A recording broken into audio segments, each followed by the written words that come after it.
Hello दोस्तों, मैं विवेक कुमार स्वागत करता हूं आपके अपने यूट्यूब चैनल ज्ञान विवेक क्लासेस में। जी हाँ, आज हम करेंगे इंडियन नेवी एमआर के लिए प्रैक्टिस सेट नंबर 12वां। इसके पहले हमने 11 प्रैक्टिस सेट कर चुके हैं। अगर आप नहीं देखें तो उनको जाके प्लेलिस्ट में देख लीजिएगा। तो चलिए बिना समय गंवाए शुरू करते हैं। आज का जो हमारा पहला क्वेश्चन होगा वो होगा कुछ इस प्रकार। पहला क्वेश्चन हमारा कहता है, कौन सा भारतीय राज्य अग्रणी का कपास उत्पादक है? ये दिया है गुजरात, महाराष्ट्र, आंध्र प्रदेश या मध्य प्रदेश। जो इसका सही जवाब होगा वो हो जाएगा ऑप्शन नंबर ए, गुजरात। अगर बात हम कपास की करें तो कपास के लिए सर्वोत्तम कौन सी अच्छी मिट्टी होती है? तो वो होती है काली मिट्टी। कौन सी होती है? काली मिट्टी। और काली मिट्टी को रेगूर के नाम से भी जानते हैं। सॉरी, ये चल नहीं रहा पेन। रेगूर के नाम से भी जानते हैं। अगर बात हम काली मिट्टी की करें तो इसके लिए कितनी वर्षा की आवश्यकता होती है? तो होती है 75 से 100 सेंटीमीटर। अगर बात टेम्परेचर की करें तो इसके लिए टेम्परेचर कितना चाहिए? तो वो चाहिए हमें टेम्परेचर इसके लिए 21 से 27 डिग्री सेल्सियस के आसपास। तो याद रखिएगा। चलिए अगला सवाल जो हमारा कहता है वो कहता है कि अगला सवाल जो हमारा कहता है, मोर मेगा स्टोर खुदरा बिक्री श्रृंखला किस भारतीय उद्योग से संबंधित है? तो ये संबंधित है ऑप्शन नंबर सी, यानी कि आदित्य बिरला ग्रुप से संबंधित है। इसका ऑप्शन नंबर सी सही हो जाएगा। चलिए अगला सवाल जो हमारा कहता है, निम्नलिखित में से किसने 19वीं शताब्दी में हिंदुत्व को पुनर्जीवित किया था? ये दिया स्वामी दयानंद, स्वामी विवेकानंद, गुरु शंकराचार्य या राजा राम मोहन राय। जिसका सही जवाब होगा वो हो जाएगा ऑप्शन नंबर बी, यानी कि स्वामी विवेकानंद। और स्वामी विवेकानंद जी के बचपन का क्या नाम था? तो इनके बचपन का जो नाम था वो था नरेंद्र दत्त। क्या था? नरेंद्र दत्त था। अगर बात हम इनके जन्म की करें तो इनका जन्म हुआ था 12 जनवरी 1963 को। कब? 12 जनवरी 1863 को। अगर बात हम इनके गुरु की करें तो इनके गुरु थे रामकृष्ण परमहंस। कौन थे? रामकृष्ण परमहंस। अगर हम बात करें जो मतलब एक सम्मेलन हुआ था, कब हुआ था? तो हुआ था 1893 में। कब हुआ था? 1893 में। और ये मतलब विश्व धर्म महासभा थी। और इन्होंने मतलब विवेकानंद जी ने भारत की तरफ से सनातन धर्म का प्रतिनिधित्व किया था। तो इसका सही जवाब जो होगा वो हो जाएगा ऑप्शन नंबर बी, इसका सही जवाब हो जाएगा। चलिए अगला सवाल जो हमारा कहता है वो कहता है, नोबेल शांति पुरस्कार किस शहर में प्रदान किया जाता है? अगर हम बात नोबेल की करें, नोबेल पुरस्कार तो कब से दिया जाता है? ये दिया जाता है 1901 से। किसके याद में दिया जाता है? तो एक स्वीडन के महान वैज्ञानिक थे, वे थे अल्फ्रेड नोबेल। कौन थे? Alfred Nobel. अल्फ्रेड नोबेल के याद में दिया जाता है। अगर बात करें जो शांति का नोबेल पुरस्कार है वो कहाँ दिया जाता है? तो वो दिया जाता है ऑप्शन नंबर सी, यानी कि ओस्लो में दिया जाता है। तो इसका सही जवाब ओस्लो हो जाएगा। अगर बात नोबेल पुरस्कार की करें तो कितने क्षेत्रों में दिया जाता है? तो ये दिया जाता है 6 क्षेत्रों में। वो कौन कौन से हैं? वो है शांति, साहित्य, भौतिक, रसायन, चिकित्सा विज्ञान और अर्थशास्त्र के क्षेत्र में। तो याद रखिएगा ये भी। अगर हम बात करें भारत में प्रथम नोबेल पुरस्कार विजेता तो वो थे रविंद्रनाथ टैगोर, यानी कि नहीं चल रहा, यानी कि R.N. टैगोर। रविंद्रनाथ टैगोर जी थे। अगर बात करें कब इन्होंने नोबेल पुरस्कार प्राप्त किया था तो 1913 में। इनकी एक रचना थी, कौन सी? गीतांजलि। उसके लिए इन्हें साहित्य का नोबेल पुरस्कार दिया गया था। चलिए अगला सवाल जो हमारा कहता है कि प्रोफेसर मिल्टन फ्रीडमैन किसके लीडर थे? तो जो मतलब इसके ऑप्शन है Ohio school, Chicago school, Cambridge school या लंदन स्कूल। जो हमारा 5 का सही जवाब हो जाएगा वो हो जाएगा ऑप्शन नंबर बी, यानी कि शिकागो स्कूल। तो इसका सही जवाब बी हो जाएगा। जो अगला सवाल हमारा कहता है, मंत्रिमंडलीय तानाशाही का विचार किसकी देन है? जो मंत्रिमंडलीय तानाशाही का विचार किसकी देन है? ये दिया है म्यूर, लावेल, मैरियट या लास्की। जो 6 का सही जवाब होगा वो हो जाएगा ऑप्शन नंबर ए, यानी कि म्यूर।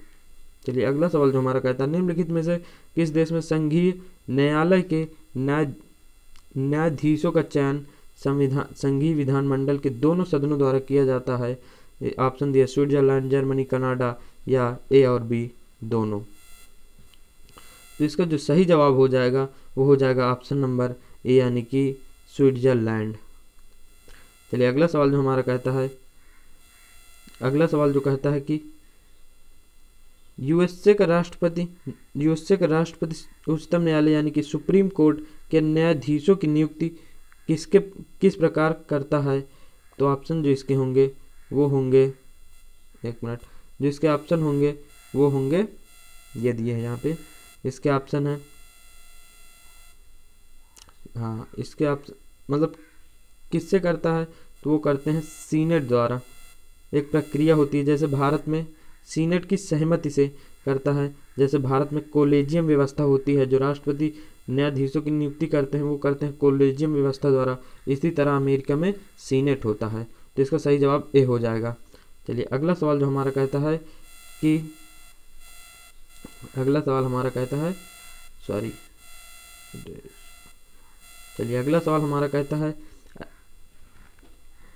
अरबियों ने मुल्तान को क्या कहा था। ऑप्शन दिया है सौंदर्य नगरी, संपदा नगरी, स्वर्ण नगरी या गुलाबी नगरी। जो 9 का सही जवाब हो जाएगा वो हो जाएगा ऑप्शन नंबर सी यानी कि स्वर्ण नगरी कहा था, गोल्डन सिटी कहा था। किसने, तो अरबियों ने यानी कि अरब वासियों ने कहा था। चलिए अगला सवाल जो हमारा कहता है निम्नलिखित में से कौन सी पुस्तक राष्ट्रकूट के राजा अमोघ वर्ष ने लिखी है। ऑप्शन दिया है आदि पुराण, गणित सार संग्रह, सकातायन या कविराज मार्ग। तो इसका सही जवाब जो होगा वो हो जाएगा ऑप्शन नंबर डी यानी कि कविराज मार्ग। चलिए अगला सवाल जो हमारा कहता है कि एलोरा में कैलाश मंदिर का निर्माण किसने कराया था। ये दिया राजेंद्र प्रथम, महेंद्र वर्मन प्रथम, कृष्ण प्रथम या गोविंदा प्रथम। जो 11 का सही जवाब होगा वो हो जाएगा ऑप्शन नंबर सी यानी कि कृष्ण प्रथम। और ये राष्ट्रकूट शासन थे। किस वंश के शासन थे, तो आप कहोगे राष्ट्रकूट। चलिए तो इसका सही जवाब सी हो जाएगा। अगर बात हम एलोरा करें तो यहाँ कितनी गुफाएं, छोटी छोटी गुफाएं करके छोटी छोटी गुफाओं में है, तो इनकी गुफाओं की संख्या है वो है 16। कितनी है, 16 है। और ये किस लिए फेमस है, ये एकास्मिक शैल से बना हुआ मंदिर है। एकास्मिक शैल का मतलब होता है कि एक ही पत्थर को काट छाट के बनाया गया मंदिर है, तो याद रखिएगा। अगला सवाल जो हमारा कहता है कि द्वितीय पांड्यन साम्राज्य के भूमि मापन का उल्लेख किस में किया गया है। तो जो भूमि मापन का उल्लेख है वो है ऑप्शन नंबर ए यानी कि थलवाईपुरम तांबे की प्लेटों। ऑप्शन नंबर सी इसका सही हो जाएगा, ऑप्शन नंबर ए इसका सही हो जाएगा। अगला सवाल जो हमारा कहता है कि सातवाहन का सबसे बड़ा शासक कौन था। तो जो सातवाहन का सबसे बड़ा शासक था वो था गौतमी पुत्र सातकर्णी। कौन था, वो था गौतमी पुत्र सातकर्णी। चलिए जो हमारा अगला सवाल कहता है कि NIN यानी कि राष्ट्रीय पोषण संस्था का केंद्रीय कार्यालय कहाँ स्थित है। तो इसके ऑप्शन दिया है हैदराबाद, मुंबई, बेंगलुरु या कोलकाता। जो हमारा 14 का सही जवाब हो जाएगा वो हो जाएगा ऑप्शन नंबर ए यानी कि हैदराबाद में है। जो NIN का केंद्रीय कार्यालय है वो है हैदराबाद में। चलिए अगला सवाल जो हमारा कहता है कि प्रसिद्ध चित्रकार पैब्लो पिकासो निम्नलिखित में से, बैटरी कम हो गई, चलिए कोई बात नहीं। अगला सवाल जो हमारा कहता है कि प्रसिद्ध चित्रकार पैब्लो पिकासो निम्नलिखित में से क्या थे, कहाँ से थे, ये होना चाहिए। तो ये थे ऑप्शन नंबर, तो इसका जो सही जवाब हो जाएगा वो हो जाएगा ऑप्शन नंबर डी यानी कि ये स्पेन के एक प्रसिद्ध चित्रकार थे। चलिए अगला सवाल जो हमारा कहता है वो कहता है कि अंतर्राष्ट्रीय योग दिवस किस दिन मनाया जाता है। ऑप्शन नंबर 19 नंबर सवाल कहता है अंतर्राष्ट्रीय योग दिवस प्रतिवर्ष किस दिन मनाया जाता है। तो जो अंतर्राष्ट्रीय योग दिवस है यह मनाया जाता है प्रतिवर्ष किस दिन, तो 21 जून को मनाया जाता है। चलिए अगला सवाल जो हमारा कहता है प्लेइंग इट माई वे पुस्तक के लेखक कौन है, ये पूछा जा रहा है। तो इसके जो लेखक हैं वो हैं ऑप्शन नंबर ए यानी कि सचिन तेंदुलकर। सचिन तेंदुलकर जी की ये क्या है, ये ऑटोबायोग्राफी यानी कि आत्मकथा है। तो ये याद रखिएगा क्या है, आत्मकथा है। चलिए अगला सवाल जो हमारा कहता है स्वास्थ्य को संकट में डालने वाला सबसे गंभीर वायु प्रदूषक कौन सा है। ये दिया है carbon dioxide, carbon monoxide, ozone या नाइट्रोजन ऑक्साइड। तो जो 18 का सही जवाब होगा वो हो जाएगा ऑप्शन नंबर ए, यानी कि sulphur dioxide. Option number A, sorry इसे हम कार्बन डाइऑक्साइड पढ़े थे शायद, ये सल्फर डाइऑक्साइड है, सॉरी इसके लिए। तो इसका सही जवाब हो जाएगा सल्फर डाइऑक्साइड यानी कि SO2। चलिए अगला सवाल जो हो जाएगा, पानी में टरबाइन का आविष्कार, पानी के टरबाइन का आविष्कार किसने किया था? तो पानी के जो टरबाइन है इसका आविष्कार किया था ऑप्शन नंबर डी, यानी कि बेनोइट फोर्निरोन। तो इसका सही जवाब ऑप्शन नंबर डी हो जाएगा। अगला सवाल जो हमारा कहता है कि भारत में किस क्षेत्र में सर्वाधिक लोग कार्य करते हैं, यानी कि भारत का कौन सा क्षेत्र है जिसमें जो सर्वाधिक लोगों को रोजगार देता है? तो वो है भारत में, वो है कृषि। कृषि जो है भारत में सर्वाधिक लोगों को रोजगार देता है। लेकिन अगर बात करें इसके योगदान की, जो हमारी GDP में इसका योगदान है वो है सबसे कम है। मतलब लोगों को रोजगार तो सबसे ज़्यादा देता है, लेकिन इसकी जो आय है, जो इसकी इनकम है वो इससे और उद्योग इनसे कम है। तो इसका सही जवाब यहाँ पर जो सवाल कह रहा है उस हिसाब से इसका सही जवाब बी हो जाएगा। अगला सवाल जो हमारा कहता है सुएज नहर किस देश में स्थित है? ये दिया है सूडान, सऊदी अरब, या दिया है इजिप्ट या जॉर्डन। जो हमारा 21 का सही जवाब हो जाएगा वो हो जाएगा ऑप्शन नंबर सी हो जाएगा। इसका सही जवाब ऑप्शन नंबर सी हो जाएगा। अगला सवाल जो हमारा कहता है सियाचिन ग्लेशियर को लेकर किन देशों के बीच विवाद रहता है? तो आप सबको पता होगा जो सियाचिन ग्लेशियर है इसको लेकर जो झड़प रहती है वो रहती है भारत और पाकिस्तान के बीच, यानी कि इसका सही जवाब हो जाएगा वो हो जाएगा ऑप्शन नंबर सी 22 का, ऑप्शन नंबर सी हो जाएगा। चलिए अगला सवाल जो है ये कहाँ है सियाचिन ग्लेशियर? तो ये है मतलब भारत के जम्मू कश्मीर में है, तो याद रखिएगा। अगला सवाल जो हमारा कहता है काराकोरम दारापा। अगला सवाल जो हमारा कहता है एशिया में सबसे बड़ा मरुस्थल कौन सा है? तो एशिया का जो सबसे बड़ा मरुस्थल है वह है गोभी। कौन सा है? गोभी का मरुस्थल। ये एशिया का सबसे बड़ा और विश्व का दूसरा सबसे बड़ा मरुस्थल है, याद रखिएगा। अगला सवाल जो कहता है कि लेना नदी किस देश से बहती है? ऑप्शन दिया है चीन, USA, रूस या ब्राज़ील। जो इसका 24 का सही जवाब होगा वो हो जाएगा ऑप्शन नंबर सी, यानी कि जो लेना नदी है वो रूस में बहती है। तो इसका सही जवाब ये हो जाएगा। चलिए अगला सवाल जो हमारा कहता है कि देखिए अगला सवाल क्या कहता है कि नहरों का देश किसे कहा जाता है? तो हम आपको बता दें जो नहरों का देश है वो पाकिस्तान को कहा जाता है। अगर क्यों कहा जाता है कि जो भारत से 5 नदियाँ जाती है, कौन कौन सी? सिंधु, झेलम, चिनाब, रावी, व्यास, सतलज, ये जाके पाकिस्तान में मिलती हैं और इन्हीं नदियों से छोटे छोटे नहर जो हैं वो पाकिस्तान निकालता है। इसीलिए वहाँ पे नहरों की संख्या ज़्यादा हो गई है और इसीलिए वहाँ पाकिस्तान को नहरों का देश कहा जाता है। चलिए अगला सवाल जो हमारा कहता है विटामिन ए की कमी से कौन सा रोग होता है? यदि बेरी रिकेट्स, पेलाग्रा या रतौंधी। जो 26 का सही जवाब होगा वो हो जाएगा ऑप्शन नंबर डी, यानी कि रतौंधी रोग होती है। अगर बात हम विटामिन ए की करें तो विटामिन ए का जो केमिकल नेम होता है वो क्या होता है? तो वो होता है रेटिनॉल। क्या होता है? रेटिनॉल। तो याद रखिएगा। तो इसका जो रासायनिक नाम होता है वो होता है रेटिनॉल। और विटामिन ए की कमी से रतौंधी रोग हो जाती है। चलिए 26 से हमारा जो है साइंस शुरू हो गया है। चलिए जो 27 नंबर सवाल कहता है वो कहता है मृग मरीचिका बनाने वाली प्रघटना को क्या कहते हैं? तो हम आपको बता दें जो मरीचिका बनती है इस घटना को क्या कहते हैं? ये पूर्ण आंतरिक परिवर्तन के कारण होता है ऐसा। तो इसका सही जवाब सी हो जाएगा। चलिए अगला सवाल जो हमारा कहता है किस देश का पूरी तरह उन्मूलन किया गया है? किस रोग का पूरी तरह से उन्मूलन किया गया? दिया खसरा, चेचक, छोटी माता या कंठमाला। जो हमारा 28 का सही जवाब होगा वो हो जाएगा ऑप्शन नंबर बी, यानी कि चेचक। चेचक को गांव देहात में बड़ी माता के नाम से भी जानते हैं, बड़ी माता के नाम से भी जानते हैं। चलिए अगला सवाल जो होता है और चलिए छोड़िए अगला सवाल जो कहता है कि साबुन कपड़ों की बेहतर सफाई में क्यों सहायक होता है? जो साबुन है वो कपड़ों की बेहतर सफाई में क्यों सहायक होता है, तो वो इसलिए सहायक होता है क्योंकि वो यह घोल के पृष्ठीय भाग को कम कर देता है। मतलब जो पृष्ठ तनाव होता है घोल का, उसका पृष्ठ तनाव कम कर देता है, कहने का मतलब ये है, जिसको पृष्ठीय भाग को कम कर देता है, सरफेस टेंशन को कम कर देता है। तो ये याद रखिएगा।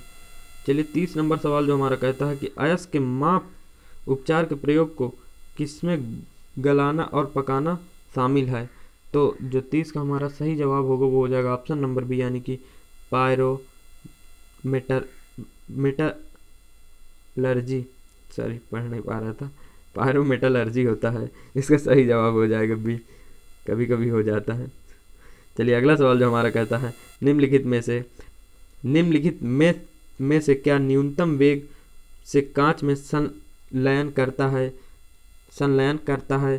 तो जो 31 का सही जवाब होगा वो हो जाएगा बैगनी प्रकाश है, जिसका कांच में वेग न्यूनतम होता है। इसका सही जवाब ऑप्शन नंबर ए हो जाएगा, यानी कि वायलेट लाइट।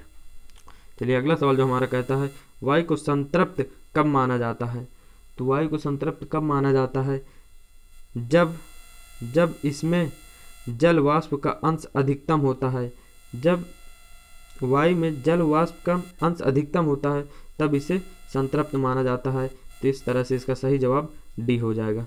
चलिए अगला सवाल जो हमारा कहता है एमिनो एसिड की आवश्यकता किसके संश्लेषण के लिए होती है। ऑप्शन दिए प्रोटीन, कार्बोहाइड्रेट, एल्कोलाइड या लिपिड। जो 33 का सही जवाब होगा वो हो जाएगा ऑप्शन नंबर ए, यानी कि प्रोटीन्स हो जाएगा। चलिए अगला सवाल जो हमारा कहता है विषम मिश्रण से लोहे की परत को किस तकनीक से पृथक किया जाता है। जो हमारा ऑप्शन है वो दिया है अवसादन, वाष्पीकरण, ऊर्ध्वपातन या चुंबकीकरण। जो 34 का सही जवाब होगा वो हो जाएगा चुंबकीकरण द्वारा जो विषम मिश्रण लोहे की परत को अलग किया जाता है। तो इसका सही जवाब डी हो जाएगा। चलिए अगला सवाल जो हमारा कहता है विद्युत और चुंबकत्व के बीच लिंक की खोज किसने की थी। तो किसने की थी, तो ये की थी ओस्टेड ने की थी, यानी कि ऑप्शन नंबर जो इसका डी है वो बिल्कुल सही हो जाएगा। चलिए अगला सवाल जो हमारा कहता है कि इस्पात के गोले में पदार्थ की मात्रा उसका क्या होती है। ये दिया घनत्व, आयतन, वजन या द्रव्यमान। जो हमारा 36 का सही जवाब होगा वो हो जाएगा ऑप्शन नंबर डी, यानी कि द्रव्यमान, मास। चलिए देखिए यहाँ से हमारा शुरू हो रहा है मैथ। अब शुरू करते हैं, यहाँ से अपना मैथ सॉल्व करेंगे, अभी टाइम भी है। चलिए अगला सवाल, मतलब जो मैथ का सवाल है वो कह रहा है 3 की पावर x माइनस 3 की पावर x माइनस 1 बराबर 18। तो इस मान जो निकालना है वो दिया है x की पावर x का मान ज्ञात कीजिए। तो चलिए इसे हम सॉल्व करते हैं। तो यहाँ पर दिया है 3 की power x minus 3x minus 1 बराबर 18। ये तो हमारा सवाल दिया है। अगर इसे हम सॉल्व करेंगे तो लिखेंगे 3x कॉमन ले लें, इन दोनों में 3x कॉमन ले लें तो इधर जो बचेगा 1 माइनस 3, इधर 3x हट जाएगा तो -1 बचेगा बराबर 18, ये आ जाएगा।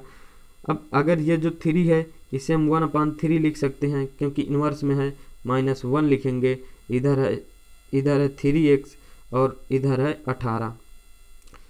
अब अगला पेज लेना पड़ेगा। चलिए जब अगले पेज में इसे करेंगे तो आएगा 3x बराबर 18 गुणे 3/2। जब इसे काटेंगे तो ये कटेगा 9 बार में और 9 त्रिक 27 होता है, यानी कि 3 की पावर x बराबर 27। अब हम 27 को क्या लिख सकते हैं, तो 27 को 3 की पावर 3 लिख सकते हैं। दोनों का बेस बराबर है तो बेस बराबर है तो घातों की गणना करेंगे। जब घातों की गणना करेंगे तो आएगा x बराबर 3 आएगा। क्या आएगा, तो आप कहोगे x बराबर 3 आएगा। जब x बराबर 3 आ गया है तो हमें x की पावर x का मान निकालना था, यानी कि 3 की पावर 3 का मान निकालेंगे तो तो 3 त्रिक 9 त्रिक 27 होता है, यानी कि जो इसका सही जवाब हो जाएगा ऑप्शन नंबर ए हो जाएगा। चलिए अगला सवाल जो हमारा कहता है एक षडभुज में दो भुजाओं के बीच कितना कोण होता है, ये पूछा जा रहा है। दो भुजाओं के बीच कोण पूछा जा रहा है कितने अंश का होता है, तो जो कोण होता है वो होता है 45 अंश का, यानी कि जिसका सही जवाब होगा जो कोण होगा वो होगा 120 अंश का। तो इसका सही जवाब इस तरह से ऑप्शन नंबर ए हो जाएगा। चलिए जो ये सवाल कह रहा है कि कॉसेक स्क्वायर 30 अंश प्लस साइन स्क्वायर 45 अंश प्लस कॉस स्क्वायर 60 अंश का मान क्या होगा। देखिए इस सवाल में आपको कुछ नहीं करना, इन सब के सिर्फ मान रख देना है और मान रख के सॉल्व कर लेना है। सॉल्व करने के बाद जो आंसर आएगा वो आएगा, सॉल्व करने के बाद जो आंसर आएगा वो आएगा 19/4, यानी कि इसका जो सही जवाब होगा वो हो जाएगा 19/4, जो कि इन ऑप्शन में नहीं दिया गया है। तो इसका जो सही जवाब होगा इस प्रश्न का ऑप्शन नंबर डी, यानी कि नॉन ऑफ दीज, इनमें से कोई नहीं। देखिए जो ये हमारा सवाल कहता है, ये सवाल है चाल और दूरी से। सवाल क्या कह रहा है कि एक रेलगाड़ी 75 किलोमीटर पर घंटा के चाल से चलती 45 मिनट में कितनी दूरी तय करेगी। देखिए आप सबको पता है जो समय मतलब जो घंटा होता है वो 60 मिनट का होता है। अगर 60 मिनट में कोई गाड़ी 75 किलोमीटर चलती है तो 45 मिनट में कितना चलेगी। 45 मिनट में कितना चलेगी, जब 60 इधर जाएगा तो बटे में आ जाएगा 75 के, बटे 60 गुणे 45 करेंगे। अब जब इसको काटेंगे तो यहाँ से काटेंगे 15 से काटेंगे तो ये 4 बार में कटेगा और ये 3 बार में कटेगा। जब इसे हम सॉल्व करेंगे और सॉल्व करने के बाद जो हमारा आंसर आएगा वो आएगा 56.25। क्या आएगा 56.25, यानी कि ऑप्शन नंबर ए इसका सही हो जाएगा। चलिए अगला सवाल जो हमारा कहता है, देखिए ये लॉग का है। सवाल कह रहा है यदि log बेस 10 बराबर 2 हो तो x का मान ज्ञात कीजिए। तो x का मान ज्ञात कीजिए। देखिए इसे सॉल्व कैसे करेंगे, इसे सॉल्व करेंगे सॉल्व करेंगे log बेस 10 की पावर x बराबर 2 है, तो x बराबर 10 की घाते 2, यानी कि जो x बराबर आएगा वो आ जाएगा 100। तो इसका सही जवाब जो होगा इस तरह से ऑप्शन नंबर बी हो जाएगा। देखिए एक चीज़ मैं आपको कहूँगा, अगर आपको समझ में नहीं आ रहा या मैं समझा नहीं पा रहा हूँ, हो सकता है ना समझा पा रहा हूँ, तो आप इस नंबर पे कॉल मत करिएगा, व्हाट्सएप मैसेज करिएगा। मैं आपको इसके सोल्यूशन की PDF दे दूँगा। नंबर है 8303763007। आप मैसेज करिएगा, मैं आपको इसकी सॉल्व PDF दे दूँगा। डिटेल में सॉल्व है, इसकी PDF आपको दे दूँगा। तो ज़्यादा दिक्कत लेने की ज़रूरत नहीं है। पहले तो मेरी कोशिश यही रहेगी कि मैं सॉल्व करा दूँ, लेकिन टाइम होता है 30 मिनट में हमें 50 क्वेश्चन भी करने होते हैं, तो इस तरह से थोड़ा डिटेल में बताना मुश्किल हो जाता है। तो इसके लिए क्षमा चाहूँगा, लेकिन आप अगर मान लो आपको अगर ज़रूरत हो तो इस नंबर पर व्हाट्सएप मैसेज करिएगा, मैं आपको PDF दे दूँगा। तो इससे आप निश्चिंत रहिएगा, कहने का मतलब टेंशन मत लीजिएगा।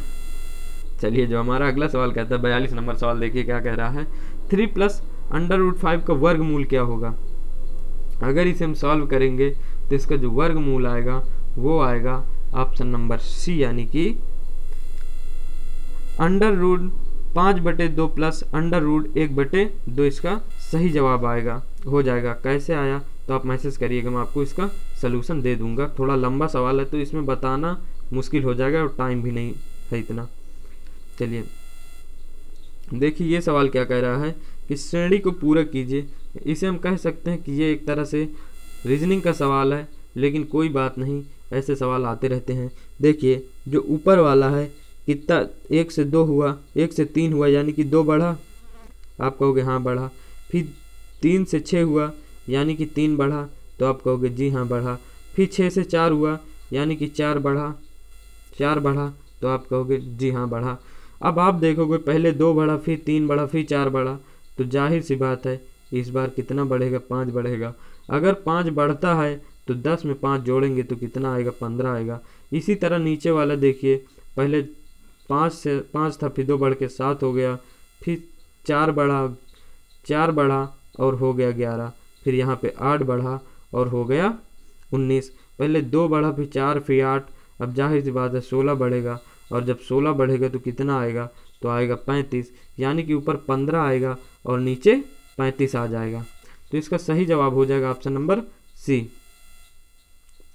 चलिए अगला सवाल जो हमारा कहता है कि 25, 15, 17, 19, 21, 23 और 13 आंकड़ों की मध्यिका क्या होगी।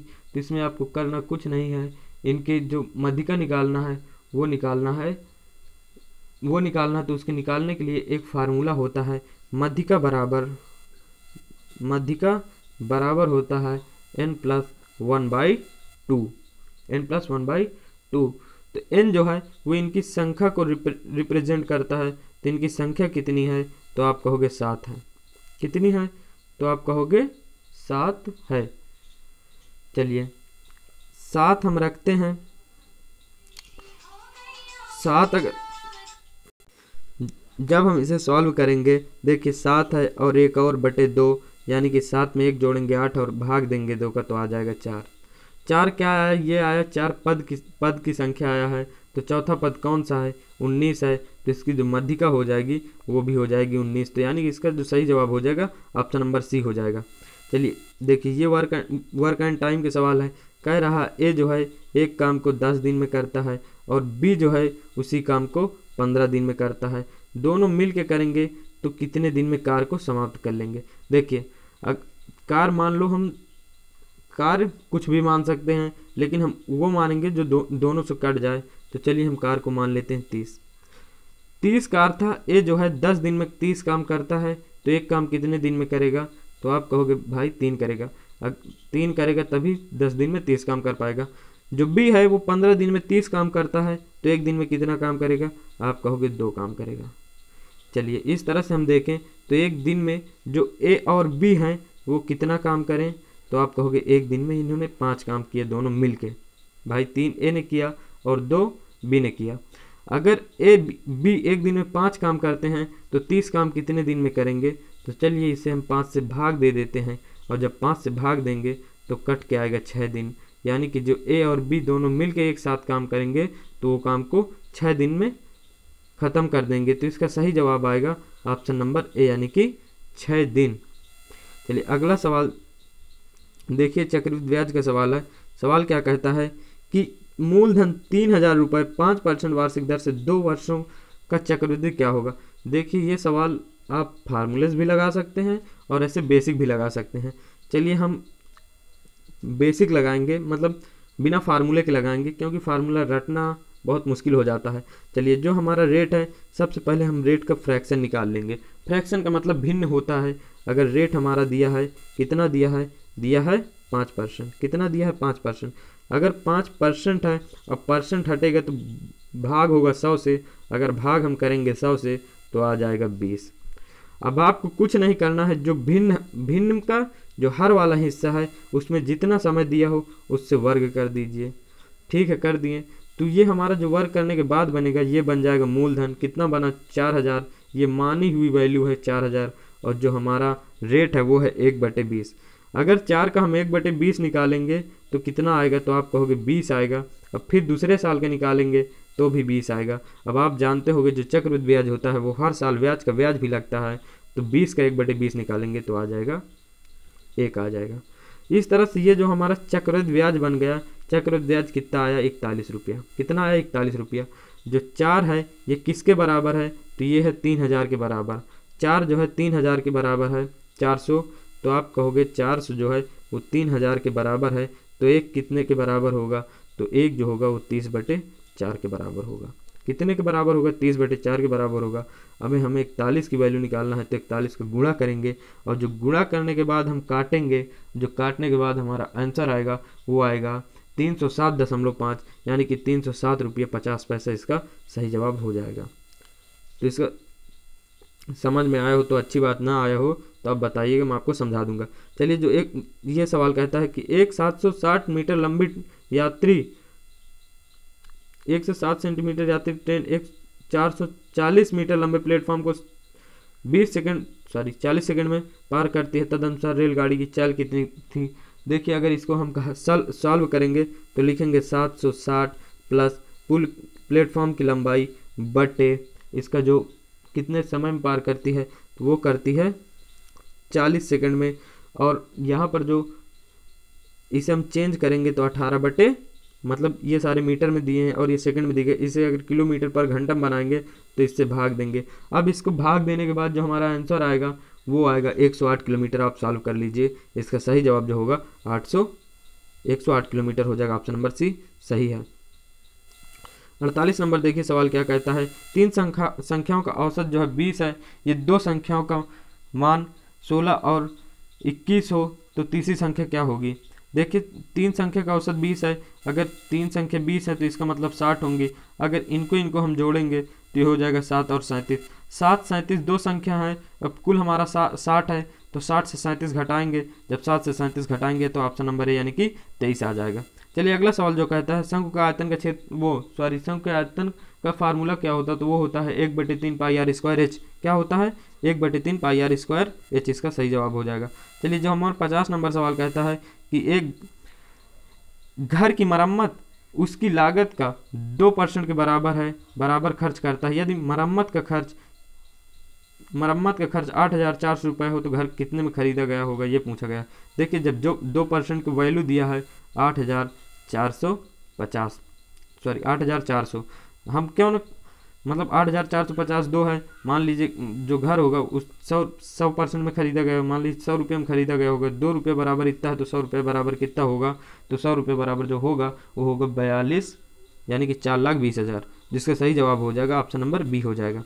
चलिए देखिए मैंने अपनी पूरी कोशिश की है कि मैं मैथ के क्वेश्चन जो है सॉल्व करा दूं। अगर नहीं करा पाया, नहीं समझा पाया, आप नहीं समझ पाए तो आप इस नंबर पर मैसेज करिएगा 8303763007 पर। अगर अच्छा लगा हो सेशन तो लाइक करिएगा, अगर आपको ना अच्छा लगा हो तो आप डिसलाइक भी कर सकते हैं। लेकिन मैं आपसे एक निवेदन करता हूं, अगर आप सेशन को डिसलाइक करते हैं तो प्लीज़ कमेंट में बता दीजिएगा इसमें कमी क्या है, जिससे अगले प्रैक्टिस सेट में इसे मैं इम्प्रूव कर सकूं, सुधार सकूं। तब तक के लिए धन्यवाद।